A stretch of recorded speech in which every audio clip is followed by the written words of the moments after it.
All righty, friends. Let's see if this is, let's see if this is working. Happy Wednesday, coming to you live. All righty, friends. Let's see if this is, see if this, I hate when it does that. It like automatically opens up Facebook on my computer and then it gives me that weird feedback. So I'm popping on my phone just to make sure you all can hear me and I see it live in our group. All right. All right. I see you. Okay. Welcome, friends. So welcome to our community call. Today is all about dieting myths. So every 8-week challenge, we do a community call for 8 weeks and we take a little break and then we do it again in the next 8-week challenge. So different topics every time. I kind of adjust my lighting here. It's like super bright, which I love. I love Colorado because I love sunshine. I would say I'm totally solar powered. And so when it's sunny, I'm like, open all the windows, let's go outside. So awesome. But our topic for today is dieting myths. So I'm going to have it open on my phone. So if you have any questions at all, you can just pop it in the chat in the Facebook group, or if you think of a question later, come back and pop it in the comments. I will see it. If I don't see it, tag me. I know that happened last week. I saw there was a comment and then I did get to it for a few days. So sometimes you don't see everything on Facebook. So always ping me if you have any questions. But today we're talking about dieting myths. And this is important because there's so many things out there that it can get very noisy. We live in a very noisy world in general. And then just in the sense of health and wellness, there's so many things out there. It can be overwhelming. It could be confusing. And there are a lot of myths. So, there are things that at one point we thought were factual and now we're like, okay, maybe this wasn't accurate. I'm always willing to be wrong. So when I come in here and I tell you, hey, eggs are bad for you, and then I find out eggs are good for you, I'm happy to come and tell you otherwise. I always want you to have the best information. So some of these myths are things that we thought at one point were true. I always think people are doing the best they have with what they have, and sometimes we don't have all the information. So I'm going to share my screen. Again, this is always fun. Where are you? Where are you, little option? There we go. Share. We're going to come here. Oh, that's not what I want. Oh. You guys see all my clicking. All right, here we go. Here we go. All right, dieting myths. I always like to have slides, just kind of helps keep me on task. And also they're a good resource too. If you ever want slides, feel free to message me. I'll send them to you. Sometimes I post them if they have a lot of like little details. Let's say again, we're talking about dieting myths. 5 dieting myths to avoid. Okay, these are ones that we have heard, we have probably lived, we might have shared, we might have coached at one point. These are the things that we're going to be going over. 1, carbs are the enemy. We always have heard, like, you got to go low carb if you want to lose weight. Skipping meals can lead to weight loss. This also includes fasting, which we will touch on. There is good uses for fasting, but sometimes people think, well, I'm just going to not eat and I'm going to lose weight. We'll get into that. Fat makes me fat. Late night eating, is that true? If you eat at night, it's going to automatically turn to fat. And to lose weight, you have to restrict your food groups. That's like eliminating all sugar or eliminating all meats, or honestly, people are eliminating everything but meat now. And so we're going to talk about all these different things. Again, any questions, pop in the chat. We will get back to them. So number 1, carbs are the enemy. The reason that this is a myth that is perpetuated and really comes up over and over again, when I coach people, we believe in lifestyle. We believe that you should be able to eat all the foods, all the food groups, within reason, within your macro guidelines, because that's reality. Okay. But I will still have people say like, oh, I'm not losing weight fast enough, so I'm going to reduce my carbs. Now there are methods and there are strategies that can be helpful, but carbs as a whole food group are not the enemy. Carbs are our fuel source. Protein, helps build our muscles and keep our all the pieces of our body together. That's a building block, right? Fats are good for our digestion. They're good for our skin. They're good to keep our body functioning. Carbs are our fuel. So if you get rid of carbs completely, you can survive, right? But in general, it's not always the healthiest strategy long term. because your body is meant to have fuel, right? It is an immediate fuel source. So eating a carb before a workout is a better choice because it gives you immediate fuel for your workout. Eating a protein after is a better choice because it helps replenish your muscles after the fact. So carbs are not bad, especially one of the reasons that people think like, oh, well, 20 years ago or 15 years ago or 10 years ago, I did low carb, I did Atkins, I did paleo, or I did this and I lost so much weight. The reason a lot of times low carb diets work is because in general, people end up reducing their calories because they're cutting out cookies, crackers, tortilla chips, popcorn, buttered popcorn, and even the good carbs. They're eliminating all these carbs, all these calories from their diet. And what do you do when you take away carbs? Well, you tend to eat more meat, more protein, more fats, right? So they end up reducing their calories as a whole and eating more protein. That's why they're losing weight. Okay. Just because they got rid of carbs. So carbs are an important fuel source. They're not the enemy. You can lose weight and eat carbs. I eat potatoes, rice, tortillas. I eat popcorn. I eat fruit's a carb. I mean, I eat all kinds of carbs in my diet, and I'm in the best shape I've ever been at 44 years old. Okay. So just eliminating carbs is not your automatic win to lose weight. If you are going to have carbs, right? Always, we would love you to choose a healthier carb. Like again, brown rice, white rice, potatoes, sweet potatoes, vegetables, fruits over cookies, chips, crackers, things like that that are they're very empty. They're not very nutrient dense. We always want you leaning toward the most nutrients you can get for the amount of calories you can have, right? So if you really want to get a hold of your food, what you're eating, you feel like you have an issue with carbs, because this is where sometimes minimizing your carb intake can be helpful, is if carbs are a trigger for you. I was actually talking to Shal this morning because what we're talking about, like, it sounds so bad, but like your inner fat kid, that man, what would that little kid eat if it could eat anything, right? And I was talking about Dots pretzels, okay? Like Cadbury mini eggs. Like there's certain foods that are literally a trigger for me that they're hard for me to not eat. So if carbs are like that for you and you want to minimize it for that sake, that's a strategy, right? So you might want to practice portion control, and that's where tracking can help, because you say, okay, I'm going to eat carbs, as part of my diet. How do I know if I'm having too many? Track your food. I mean, we're going to come back to that a lot in this call, because when it comes down to losing weight and dieting, it all comes down to math. Are you eating more than you're burning? Are you burning more than you're eating? Or are you about the same and maintaining? Okay. So carbs are not the enemy. Number 2, skipping meals can lead to weight loss. Okay. And this is where we get into the conversation about fasting. Fasting does have, sorry, I have a cough drop in my mouth because I've been sick. Fasting does have specific uses for specific goals. So people with certain health conditions, fasting can be good to put their body into ketosis, right? That again goes with the low carbon fasting. Fasting can be good if someone is trying to reduce the amount of calories they're eating in a day, and they find that giving themselves a window of a feeding window is helpful for that. So someone who has this tendency to like want to eat all day and they end up eating way too much, and they're like, okay, I'm going to try to fast, and I'm going to say skip breakfast, and I'm going to eat between, I don't know, 8 a.m. and 8 p.m., 12 hours, or I'm going to eat between 10 a.m. and 8 p.m. and, reduce that window. And skipping breakfast helps them reduce their calories. That is a strategy, right? Again, not terrible, has its uses.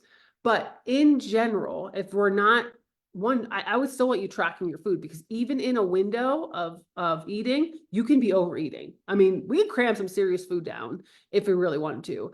It is so easy to overeat food, right? And again, Shal and I were talking about how you can easily eat 600 calories, easily, with like 10 Oreos or a couple scoops of ice cream. 600 calories, you can easily eat that, right? Within minutes. To burn 600 calories is going to take you 3 hours in the gym. So this is where, excuse me, even if you're skipping meals, thinking you're saving calories, or even if you're trying to use fasting to eat less, tracking your food is the only thing that's going to give you the data to see what you're actually eating. I'm gonna grab my water.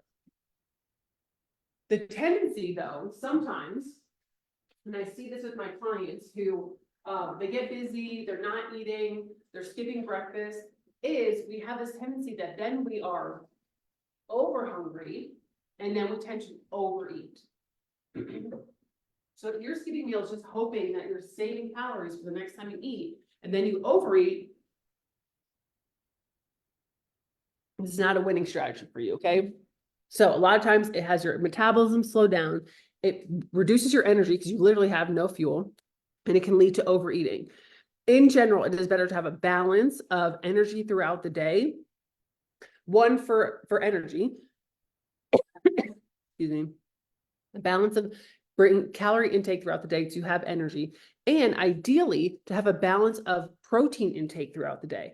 So in a perfect world, you would be eating around 24 grams of protein every 2 to 3 hours, 3 hours-ish. Because what happens is when you eat 24 grams of protein in one sitting, it puts your body into something called muscle protein synthesis. That's where your body burns fat and keeps muscle, right? A little bit of protein here, a little bit of protein there.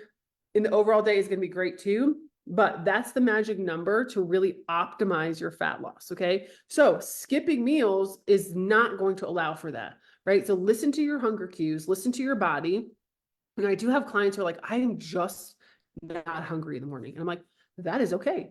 If that's how your body wants to operate, that's fine. As long as you're not overdoing it later, you're not, then being famished, then, binge eating at night because you're restricting so much by not eating. So again, overall, tracking your food is going to give you the best data to see, are you eating enough? Are you spacing it out, and how that affects your energy levels? Okay. Third myth, all fats are bad. And this goes back to the era of the Snackwell cookies, fat-free everything. We had fat-free popcorn, fat-free dressing, fat-free cookies, fat-free crackers. Everything was fat-free. It was fat-free. It was healthy, right? Guess what? A fat-free cookie is a freaking cookie, right? It still has sugar and it still has calories. So we had this era. It's probably like what, the early 90s, late 80s, were like, this was the thing. People thought, well, eating fat makes you fat. No, it doesn't, okay? Eating fat is, one, your body needs fat. It is an essential nutrient. And eating fat doesn't make you fat. Overeating food makes you fat. So whether that food is made up of fats, carbs, or protein is what's going to make you fat. So we need healthy fats for our heart, for our cellular makeup. It like helps keep our cells intact. Like it's like, again, like helps keep the cellular structure we need fats for, helps with digestion, but we always want to be leaning toward good fat. So that's olive oils, avocados, naturally occurring fats, and avoiding the processed, hydrogenated, fried. If you think it's bad for you, it's probably bad for you. Like if we really come down to it. So you're looking at a plate of French fries, you're like, oh, probably not great. Although I will say baked French fries are not a terrible choice for you, but fried French fries, or as opposed to, putting an avocado on a piece of toast or in your taco, you know which one is a better choice for you. So all fats are not bad. In general, we still want to make sure we're getting fats. I think the minimum amount that we recommend for females is 40 grams and for males is 50 grams for optimal health. You can always go over that if that is within your macro goals and something that you prefer. I would say some people lean more toward carbs. They would rather a cracker. Some people lean more toward fats. They'd rather have the cheese, right? So that's based on personal preference. Again, that's why we track. So number 4, eating late at night causes weight gain. This is another one. People ask me, should I stop eating at a certain time? I'm like, well, do you want to stop eating at a certain time? Are you full at a certain time? Or are you just stopping eating because somewhere in some magazine or some blog post told you that if you eat at 8 p.m., it's going to turn to fat? In general, it's all, I keep saying this, but in general, it all comes down to math. So if you look at your whole day, right, and you eat 2,000 calories, and that's appropriate for you, if those 2,000 calories are at 8 a.m. or 8 p.m., it doesn't matter in the grand scheme of math, okay? It doesn't matter in the grand scheme of weight loss. Where it can get tricky is when you are overeating in the evening. So this is where if you've eaten good all day, it comes back to decision fatigue. And I know I've shared this in the past. We make so many choices in the day. I mean, from what color shoes to wear to what, spaghetti sauce to buy, to, where to send our kids to college. Like there's so many choices that we make in a day. Usually by the end of the day, our minds are tired, our willpower is down, and that's why sometimes we will make poor choices in the evening because we're just tired. We're tired of choosing. So what do we choose?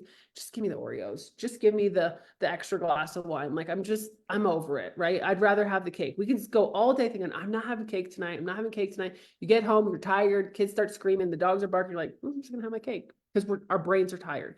So if we are overeating because of stress and fatigue at the end of the day, yeah, that's going to cause weight gain.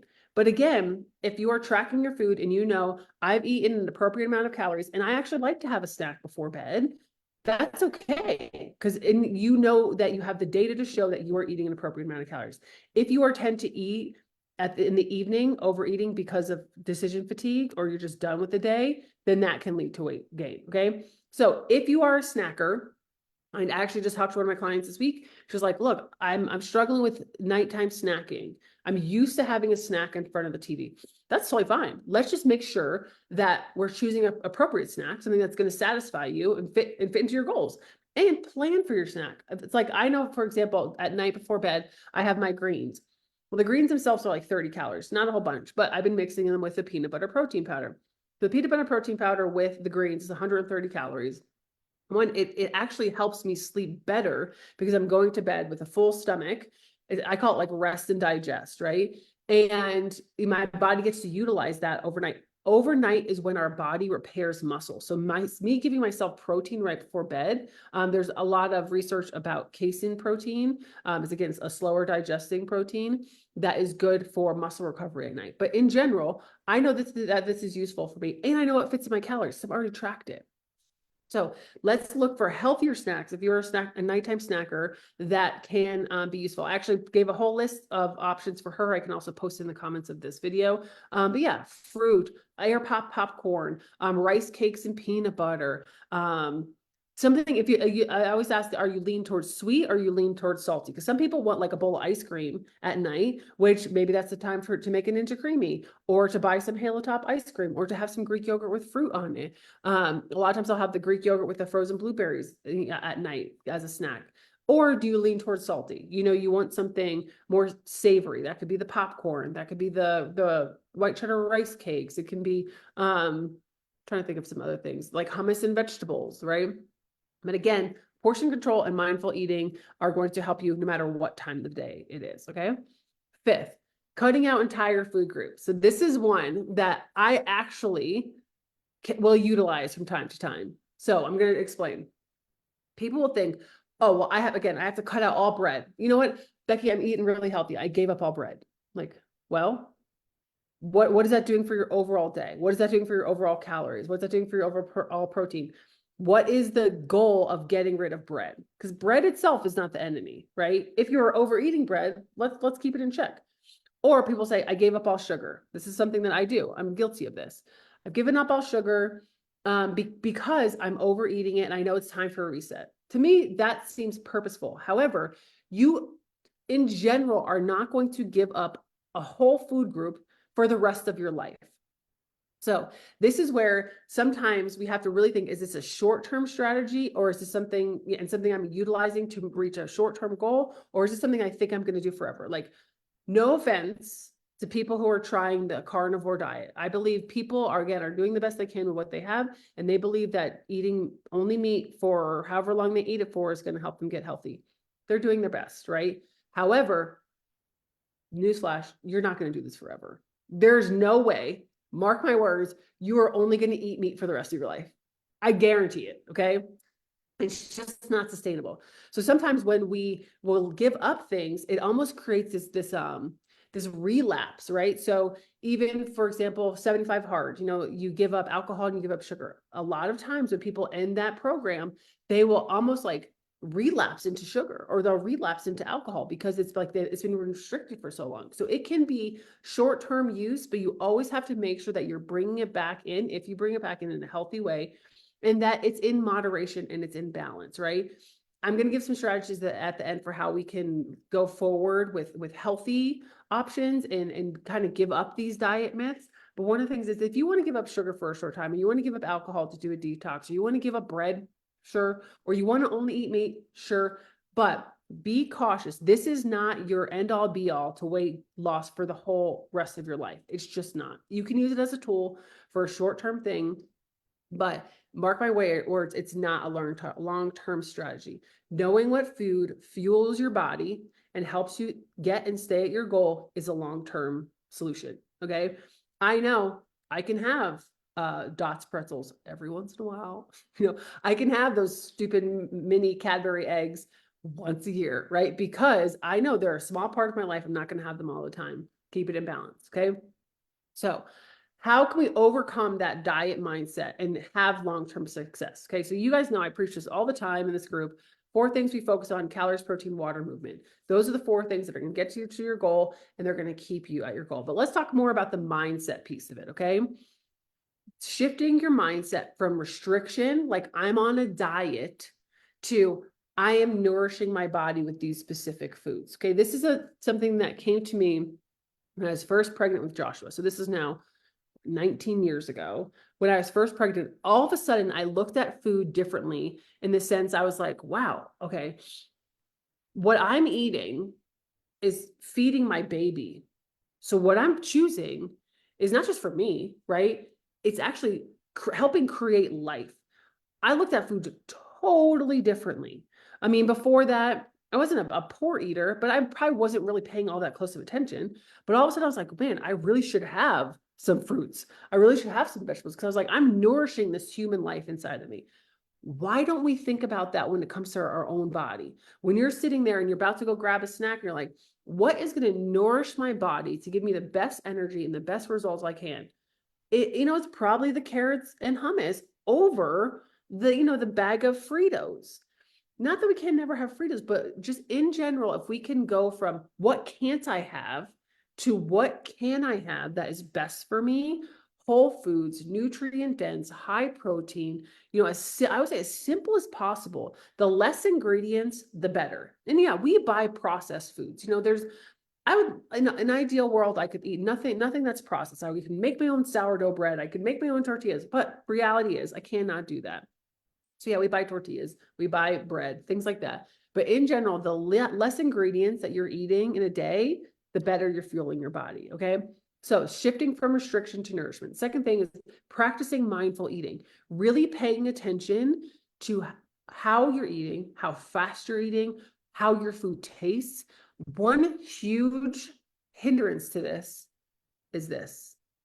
It's all the screens that we have in front of us when we were eating. I think I read a stat that like 70 or 80% of people stare at a screen while they're eating.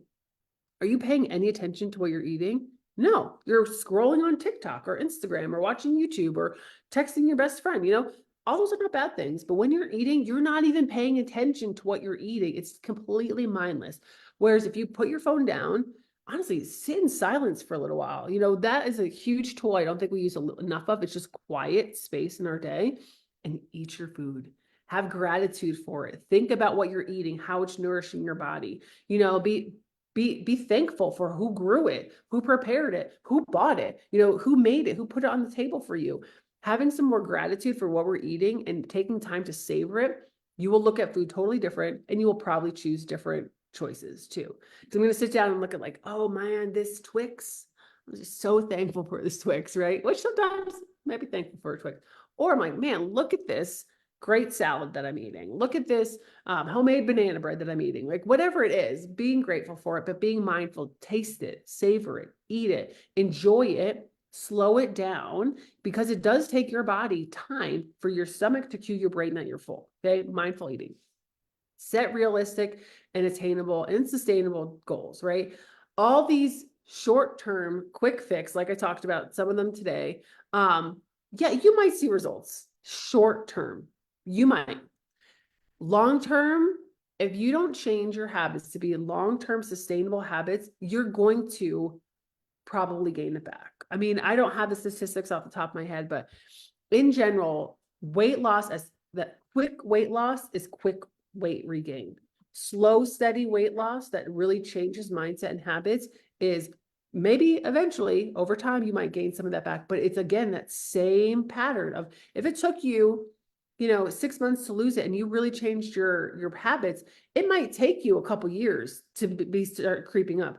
If you lost weight in like 2 weeks, you're probably going to gain it back because what shifted, what changed, right? There is a huge trend right now toward these weight loss injectable drugs. And I actually did a whole training on this because the reality is people are taking them. People are leaning on them because they want to be thinner. They want to be healthier. And it's like, I will never criticize or condemn anyone for doing something that is good, that they feel is good for their health. But even with those weight loss drugs, there is a 70% regain statistic because it's got to be about the habits. If these are tools that you're using, just like if you're going to use a medication, or you're going to use a treadmill, or you're going to use a coach, or you're going to use a meal plan, they're tools, but all those tools are only as good as the long-term sustainable habits that we create in the process. So I say that to say, avoid quick crash diets, right? Focus on long-term habits and you're going to have better sustainable results. I'm always here to help in any way that I can with that too. Whether you're using medication or not, that's one thing. One reason I took this training, because I have clients who are using it.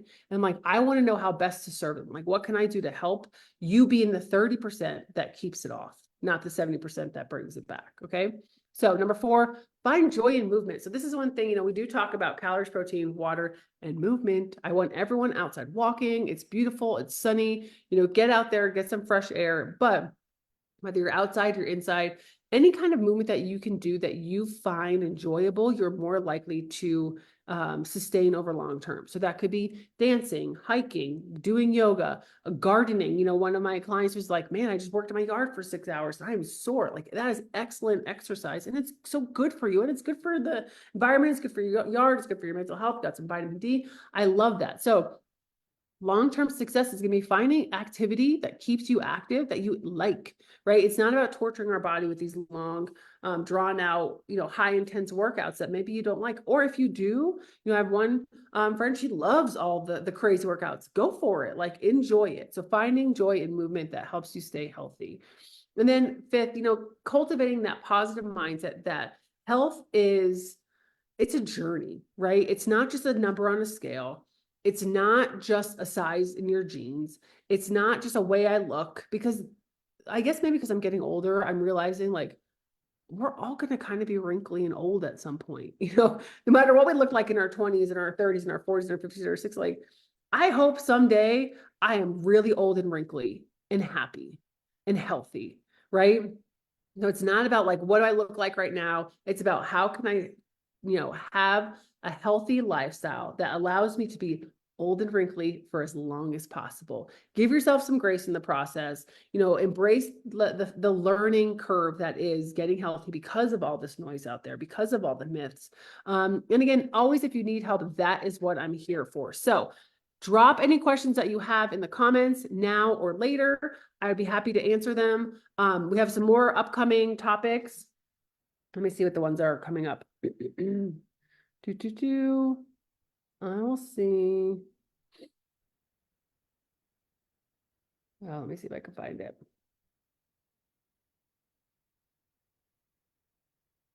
All right, so next week we have all about movement. So we like to move it. Then we'll have a call about alcohol and weight loss, hormones, gut health, and then overcoming plateaus. So stay tuned. Thank you so much for being part of our community. I'm always here to help with any questions that you guys have. Stay healthy, stay happy, and I'll talk to you guys soon.